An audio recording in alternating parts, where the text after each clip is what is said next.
Assalamu alaikum wa rahmatullahi wa barakatuh. Can I have the sisters move in a little bit? So like,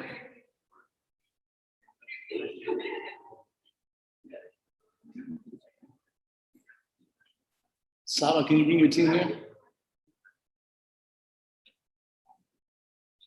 Can you bring your flock here? All that flock that you have then? Who else is there?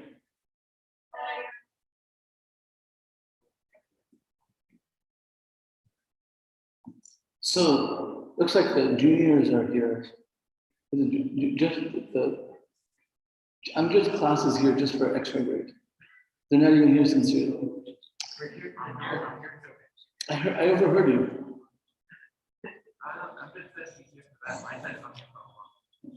You can have dual intention, but you didn't.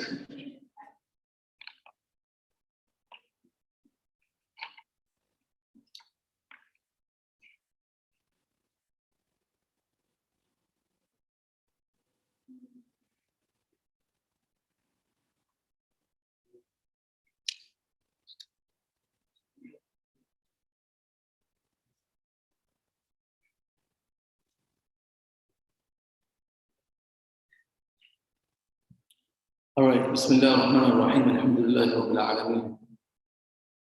والعاقبة للمتقين والجنة الموحدين ولا عدوان إلا على الظالمين والصلاة والسلام على سيدنا وخاتم النبيين وعلى آله وصحبه أجمعين وبعد.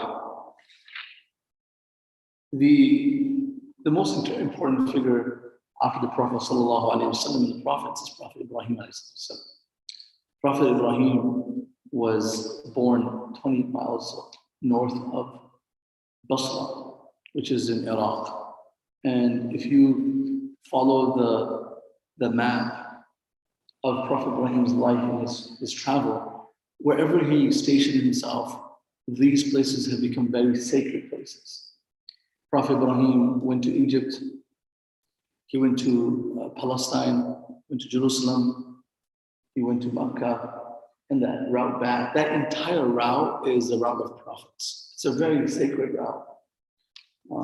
So Ibrahim alayhi salam's story is mentioned and is spoken about, in Dhul Hijjah, in the Hajj season. We talk about Prophet Ibrahim and Ismail, and nobody ever talks about Ishaq.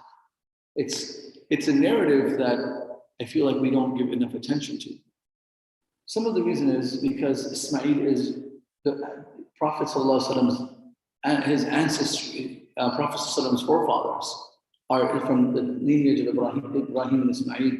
So we don't see the seerah perspective, historical perspective of the Prophet. That's one reason. The second reason is we don't speak much about Ishaq.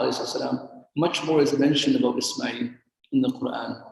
Much more is mentioned about that whole story of Ibrahim and Ismail building the Kaaba, being left in Mecca alone without any water, without any food. That whole story, that story that we hear every Dhul Hijjah. Ishaq is not in the picture. And they both have different mothers. Ishaq's mother is Sarah, and Ismail's mother is Hajar.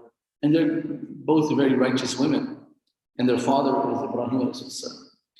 And Allah subhanahu wa ta'ala speaks about both of them in the Quran. Allah subhanahu wa ta'ala, when he speaks about Ismail, there's these nuances in the Quran that you have to appreciate. One is this, check this out. When Allah subhanahu wa ta'ala gives the glad tidings to the parents who are above the age of 90, the father, and in Sarah's case, Sarah and Ibrahim were married. Ibrahim alayhi's original wife was Sarah. And story short, when Ibrahim was traveling, migrating, and he was coming through the border towards Egypt, the king of Egypt tried to abduct his wife.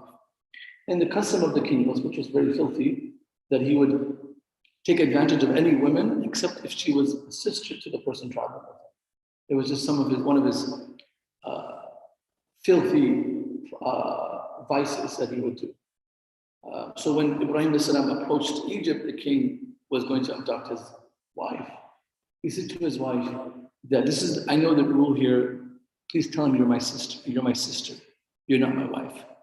So Ibrahim is discussed as he has three stations where he he committed a white lie, and this is one of them. And even then, the king tried to attempt to physically harass Sarah. And as he came closer, he felt that there was this protection, divine protection on this woman. He could not approach her. And then the king describes himself by saying that I think he's a jinn.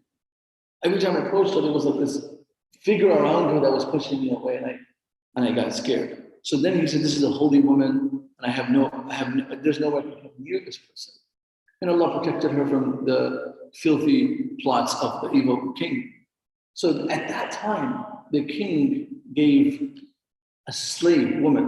She was dark complexion. So people have this discussion of where Hajar was an Egyptian woman with a dark complexion. This goes back to speak about the prophet's grandmother, great grandmother. She comes from a colored background. And this is why the Prophet ﷺ would say sometimes, like, guys, I don't know why you guys, there's no difference between white and black. And the Prophet ﷺ wasn't fairly white. He wasn't like how people describe him as white.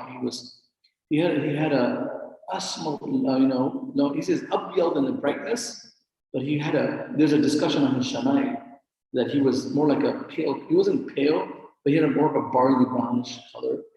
Depends on living in the sun, you do get an extreme tan. Nevertheless, the Prophet's mother was someone with dark complexion, who was a grandmother, speaking about, and also a slave.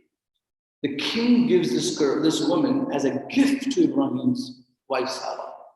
Ibrahim eventually marries her, and now he has two wives. Narrations of the Israeliyat from the Jewish tradition and commentators, they bring this concept of where the two wives did not get along, and this is why Ibrahim had to go all the way to Mecca with Hajar and Sarah was left behind, which is not always the truth, because it's possible that they did not get along. That's not how prophets' families are really applied. We don't have this narrative of that. Allah subhanahu wa ta'ala asked Prophet Ibrahim to leave Egypt, Palestine, and go to Mecca with Hajar. Now Sarah is back in Palestine area. She's established there, she has family there. Ibrahim comes all the way to Mecca and then goes back to Palestine, to Bilad al-Sham. People constantly talk about the sacrifice of Ibrahim. Good, great, like the greatest human after the Prophet. But Ibrahim had a second family in Palestine. Hajar did not have anyone else. And Ibrahim was very. The accusation is that Ibrahim had a child with Hajar after living with Sarah for 70 years, and they had no children.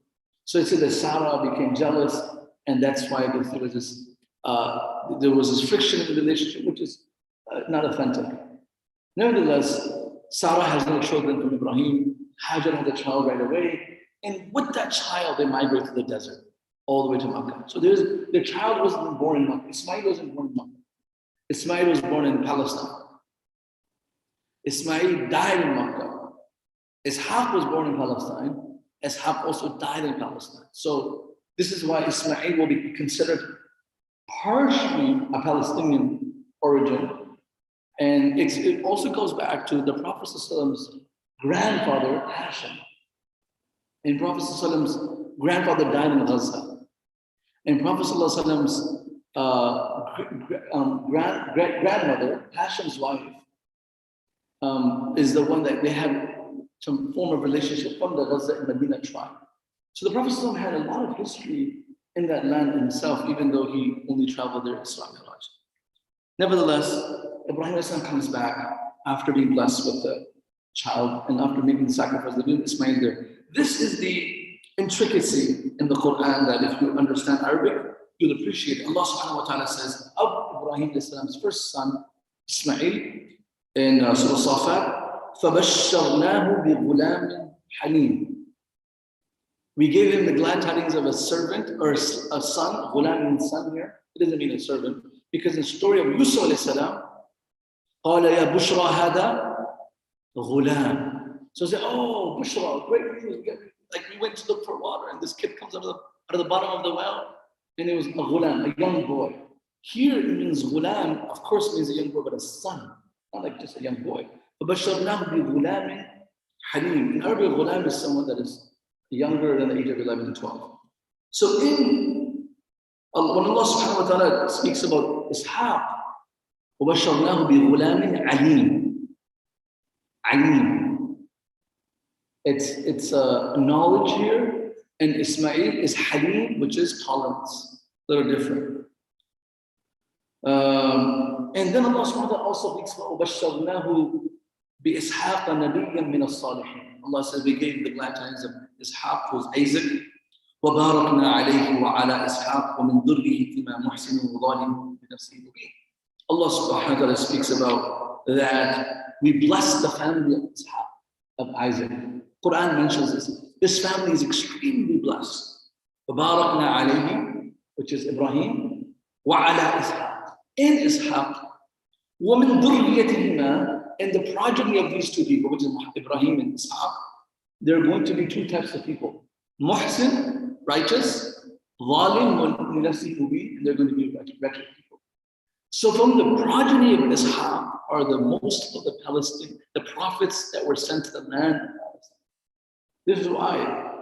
But at the same time, Allah speaks about some of the people that will be from the progeny of Zalim. They're not all going to be righteous. They're going to be oppressors. But Israel wasn't all righteous. And so many prophets came to them. This group of people are so important for our understanding of who we are and the struggles of the prophets with his people. Let's talk about a quick difference between Halim and Alim. Halim means forbearing. Someone who has forbearance, tolerance. Allah has named Al-Halim. And then the other name of Ishaq is knowledge. This conversation could be hour-long, just on this discussion. Just because the Jews have this, of course, they should respect all prophets, but they have this extreme reverence for Ishaq because he's the father of the Jews, right? Isaac is like the father of Jacob.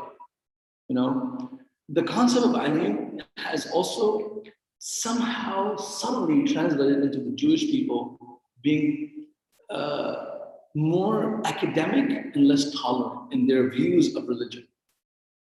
And because we find our forefathers to be Ismaili, and Ismail is Halim, and Halim's component is knowledge with tolerance. It's not just knowledgeable, but knowledge with what to apply and also to accept opposite opinion. And this is why we find, and I don't want to sound anti-Semitic on this, but nowadays everything is anti-Semitic. But if you look at how intolerant Bani Israel was with Jesus, Prophet Jesus comes with a message, and they can't accept it. And the rest of the people, they tried to kill him. The Prophet ﷺ was not sent to the Jews. Jesus was sent to the Jews. Prophet ﷺ was sent to the Arabs, right? And there were only 4 prophets that we know, but there are so many more. But in the Quran, they were sent to the Arabs. Prophet Muhammad, Shu'aib, Salih, and Hud. These were 4 prophets that were sent to the Arab community. And every other prophet was sent to ancient Egypt, which had their own language. And ancient Egyptian is a language that is considered to be one of the first languages of the world. And people go back as Arabic. English comes from the Latin language. If you study ancient Egyptian, you will notice Arabic comes from ancient Egyptian language. Like we say English has stolen like camel, jamal, you know. You look at cities in America and Canada, they're named in Arabic, but they're translated in English, like Alberta is Alberta, it's freezing. The Arab settlers came there, like this place is freezing up north, you know, north of nowhere. You have Honolulu, which is Honolulu, you know, in Hawaii. Arabs came there. You have major cities in America and Canada. They were named after Arab settlers, and nobody really talks about this. And then you go back to the Egyptian American language, it goes to Greek as a philosophy, but in language it goes back to Latin. Arabic has history to go back to ancient Egyptian. That was one of the earliest civilizations. So prophets were sent there. And so you have only 4 prophets in the Quran are mentioned to Arab community. This does not refute that prophets were not sent more to Arabs or even Indians. You have the whole South Asia, you have China. Allah says, some prophets we mentioned and many we didn't. There's a really important reason for this. Somebody asked me at the camp up north this weekend. So why are all prophets why are there all prophets in the Middle Eastern region? First of all, the Middle Eastern region it's considered to be a modern phenomenon. It was not always considered the Middle East, right? A lot of it was part of Africa, part of it other Roman Empire, to Syria under the Romans. It was never considered the Middle East. I said, number one, let's make that clear, because now it is mapped out, post-colonialism. Number one. Number two, the fact that Quran only mentions the Arab prophets doesn't mean automatically we accept there's no other prophets that came to modern Middle East. So like, how do you know that? And my son's looking at me the same question. I said there's a reason why Allah sent Allah mentioned these prophets, highlights these prophets, and not other prophets of other communities. Do you know why? Like, why is Allah subhanahu wa ta'ala, like if you were like a Caucasian person accepting Islam, you will say, oh, these prophets came from the Middle East, this religion is Arab religion. That's how they would look at it. You understand? Like, if they were a little educated, they would look at it and know they also came to people of Hebrew language. They came to Palestine, they were people who spoke Aramaic and Hebrew. So but people who are very surface-based knowledge, oh, these are Arab prophets, Muhammad was Arab, and then this whole religion, all Muslims are Arabs. That's how they will say, hey, you, that one guy said to me when I was traveling, hey, you Arab, go back to Afghanistan. Right? Hey, you Arab, go back to Afghanistan. Like I'm mad because he's being racist, but I'm shocked at his lack of education. Right? Like, how do I speak up to a guy? Do I speak about Islam or do I teach him geography? So that person you just ignore. Hey, you Arab, go back to Afghanistan. And a lot of times you might feel like you'd be shocked. White people, and non-Muslims don't know the difference between Iran and the rest of the Muslims. They don't know the difference between Sunni, Shia, Hezbollah. They don't know no difference, right? It's like, oh, these crazy Muslims in Iran, they're all extremists. So they don't know, they smear us. Nevertheless, I want to explain this, how the Jewish and Bani Israel's descendants they're actually called Ahl Kitab. Ahl Kitab. Not only because they were given the book, but everything has to has to make sense to them, has to be explained to them. They're like their comprehension has to be understood through text. After that, Allah speaks about, okay, fine, do that. But they still manipulated the text. Allah speaks about the Kitab. يُحَرِّفُونَ الْكَلِمَ عَنْ مَوَاضِعِهِ وَنَسُوا حَظًّا مِمَّا ذُكِّرُوا بِهِ. They started changing the text. And then they do ta'wil. They started interpreting it in their own way. So ta'wil, interpretation of text, happened many ways. Number one, it happens academically, which is fine. Right? Academic discussion on abortion, academic discussion on LGBT. It's an academic discussion. But then it takes ta'wil. Well, the ta'wil means interpretation into action. Academic, it's fine. You're not leaving the boundaries of Islam from discussing it from argument or discussion. Whatever your thesis may be, depending on how you write it. But when the ta'wil, when the interpretation becomes into action, you have to be very precise. For example, the LGBT community's ta'wil on the gay movement of Lut alayhi salam is that no, Allah does not condemn same-sex relationship. He condemns same-sex relationship if it's out of a marriage. Lut alayhi salam's community was questioned and punished not because they were gay, because they were having a relationship outside of marriage. So if you legalize the marriage concept, you're just like another family. So that is what that we do. And it's not, no, you have masjids were established like this in the world. As ludicrous as this might sound to you, it's happening. Ta'weel on everything. Ta'weel on prayer, interpretation. There's self-interpretation on the Quran, self-interpretation on hijab, self-interpretation on marriage, self-interpretation on components of the Quran. That become, if you do it academically, we'll discuss it because we do it too. But application is where, and the last one is very difficult.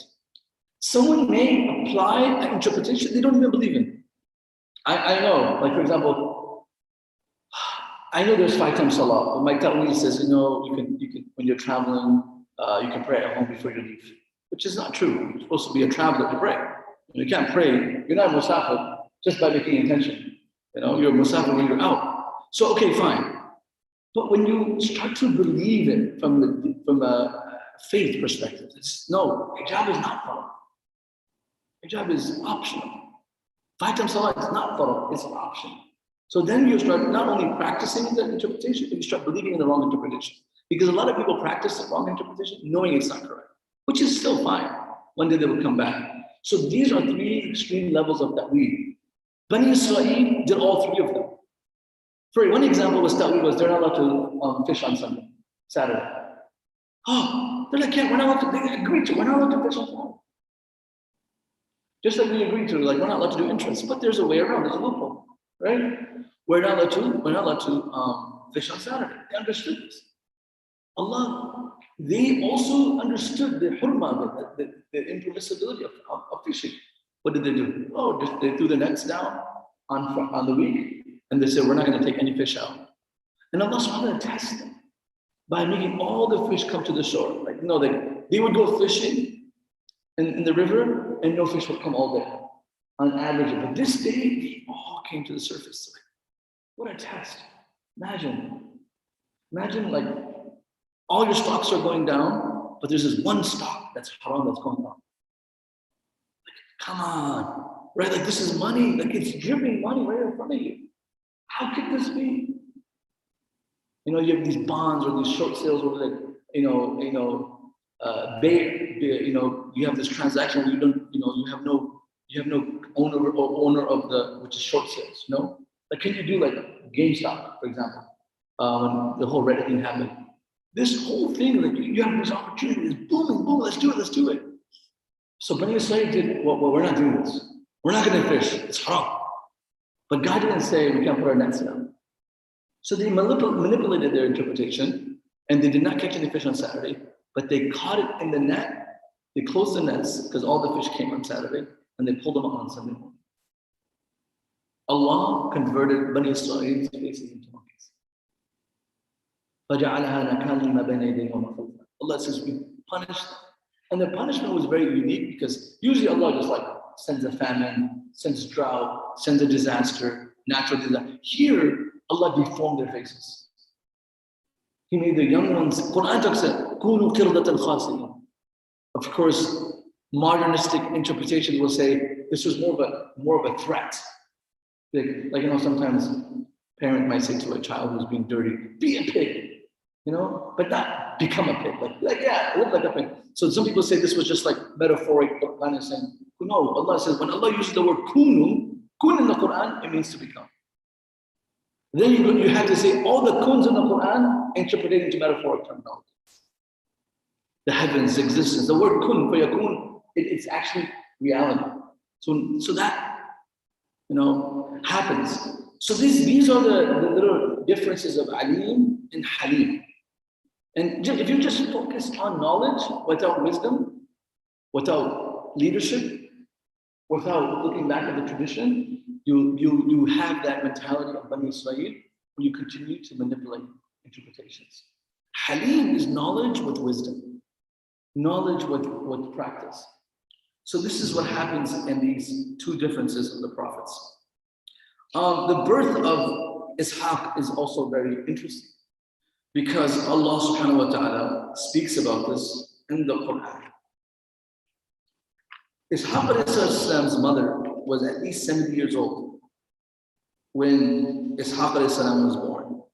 And the angels came to give the glad tidings to the mother of Sarah and Ibrahim. This was هل أتاك حديث ضيف إبراهيم المكرمين إذ دخلوا عليه فقالوا سلام. The angels came. Three angels came. Israfil, Mikael, and Jibreel. These guests that came. And I talked about this last time because I heard it from Sheikh Hatem over on the Friday Night Live. It says that location, which is Khalil, where Ibrahim and Salam and his family is buried, that is where the angels came. And that is the oldest soup kitchen in the world. If you go to Palestine, to Khalil, everyone is welcome and they're given a soup. It's like the hospitality culture of Ibrahim is continued specifically in that area. And Allah subhanahu wa ta'ala speaks about it from هَلْ أَتَاكَ حَدِيثُ ضَيْفِ إِبْرَاهِيمَ مُكْرَمِينَ. Did you see about the honorable guest that came? So living that tradition, there is always a free bowl to drink when you get there. It's like something you have to do when you go to Palestine. When you go to Khalil, where Prophet Yaqub, Ishaq, and Ibrahim are buried, you will see that I haven't been there, so I don't know how it looks, how it tastes. But I've been reading and hearing about this. In the same location, we have it says that كان عمر سارة حين بشرت به 90 سنة. She was 90 years old. فسكت وجهها وقالت عجوز عقيم. When she heard that I'm going to be, first of all, like a stranger telling you you're pregnant, it's like, how do you know? Like, it's like, my husband doesn't even know this. Right? It's like, how do you know this? And they don't know who these people are. فَأَوْجَسَ فِي نَفْسِهِ خِيفَةً. And Ibrahim as-salam, when he saw these people, because when he went, فَقَرَّبُوا إِلَيْهِ فَقَالَ لَا تَأْكُلُونَ. He brings this kharuf, this we could say a goat that was slaughtered, and this meat that was prepared, he presents it in front of them. Only 3 people, and this is also we learned, for 3 people he cut a whole animal. So generosity and hospitality is not extravagant. Remember that. When it comes to generosity, when you're a host, it's not extravagance. To do it under the compliance of Allah subhanahu wa ta'ala, especially with meat. And it also says that when guests come, you should provide the best food for them. Not old, but he made fresh food for them. He made it himself, like a prophet. I've never cooked food like that in my life, and I'm a scholar. This is Ibrahim Khalilullah. He cuts the animal, prepares the food. His wife is not mentioned in this story, where she's cooking.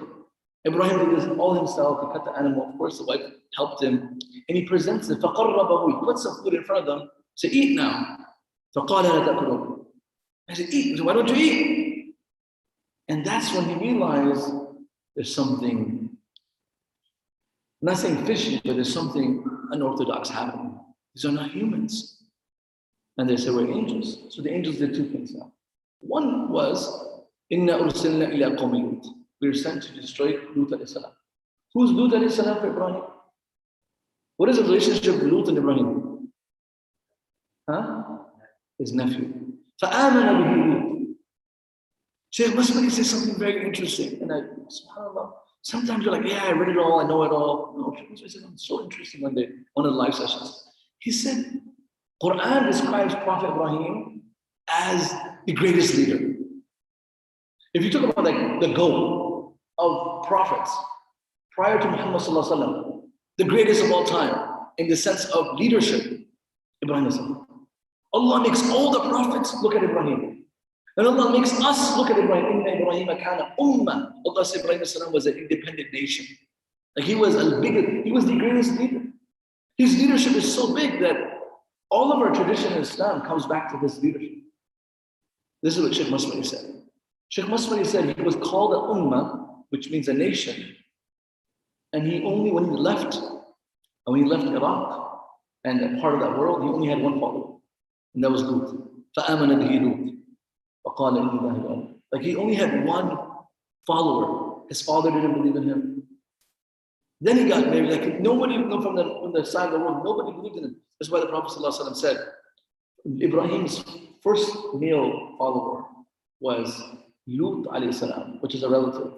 And Prophet's first youngster, one of the first youngsters to follow him, was Ali radiallahu anhu.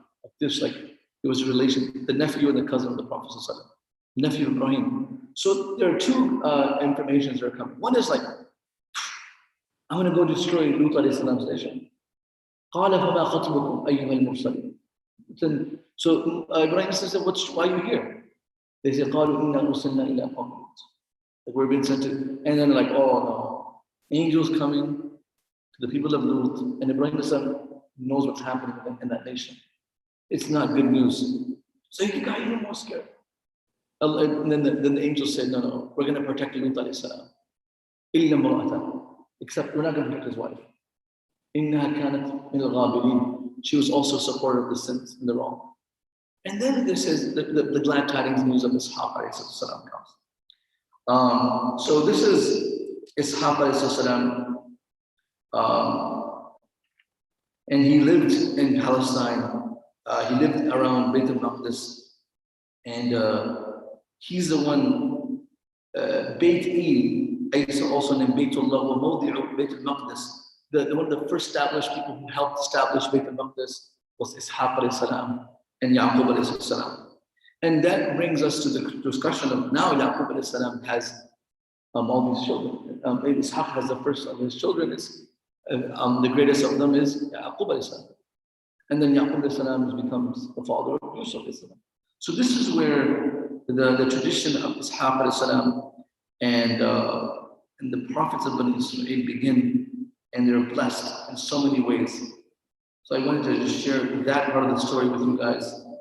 And Yaqub alayhi salam has a lot of children. We'll talk about his children. He has around 12 boys. 12 boys. When Yusuf alayhi salam says, رَأَيْتُ أَحَدَ عَشَرَ كَوْكَبٍ, he's the 12th.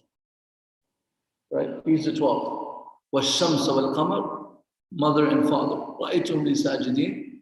So that brings us to like the whole story of Yaqub alayhi salam's children, Ishaq alayhi salam's children, which is Yaqub.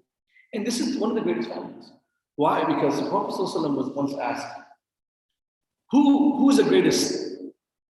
Who's the greatest family? Like who's, it's like saying like, who's the greatest American family in our history? Right? Who's the greatest family in Islamic tradition, culture? Greatest. Ashraf al-Nasab, the best.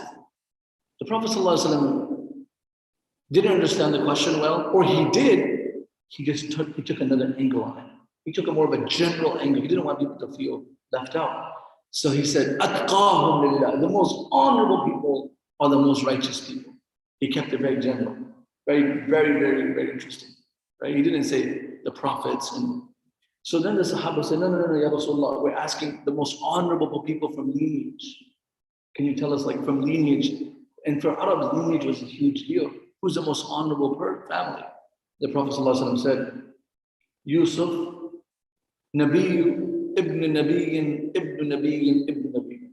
He said, Yusuf, Ibn Yaqub, Ibn Ishaq, Ibn Ibrahim. This is 4 generations of prophets. And there's nothing like this. So that is the greatest family. And unfortunately, it's time that we spend some time studying their background and their location. And again, because we brought this up because of Palestine, the history of Palestine, and like, I've never paid attention to this Yaqub alayhi salam's family, except Yusuf. Everyone talks about Yusuf, the whole story is Yusuf alayhi salam, but there's a huge story in the Quran about this, Yaqub and Ishaq's family, inshallah. I want you guys to stick along. Inshallah, we'll talk about Ishaq and Yaqub as Yaqub's family gives birth to another prophet, which is Ishaq's family gives birth to Yaqub alayhi salam. Who was Yaqub? You just hear Yaqub crying in Israel, praying for the loss of. That's the only story we know of Yaqub. We know that because it's Surah Yusuf. No, Yaqub was a great individual. Yaqub is the father of Bani Israel. And Bani Israel is the second greatest ummah after the ummah of Rasulullah. The second greatest nation after the Prophet ﷺ. And that's why you have Musa alayhi salam mentioned so many times in the Quran. Musa alayhi salam is from that project too. That's all I wanted to share today. Anybody have any questions? Anybody?